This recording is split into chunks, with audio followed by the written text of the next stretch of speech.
এ বাপুরে বাদ কেউ আছেন নাই ভাইরন? কেন রে বাপুরে, তুমি চিনলাম না। আঙ্কেল, আপনি তো মুরব্বী মানুষ, আপনি আমাকে চিনবেন না। আমি একটা প্রাইভেট কোম্পানি থেকে আসছিলাম। হ্যাঁ, কোম্পানি?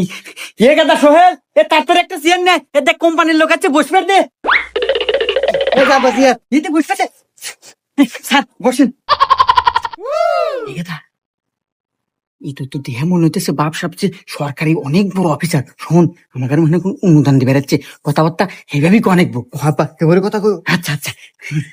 আচ্ছা আঙ্কেল, আপনার বাসায় ফ্যামিলি মেম্বার কয়জন? হ্যাঁ, স্যার আমার আমার কিচ্ছু নাই স্যার, চরাত কোনো জমি জমা নাই। আর এই বাড়িটাও এই দাদার আমল থেকে পূর্বপুরুষের, আমার কিচ্ছু নাই। কিচ্ছু নাই? আচ্ছা আঙ্কেল, বাদ দেন, আপনার বাড়িতে টয়লেট কয়টা আছে? ইয়াবা, নাই কও।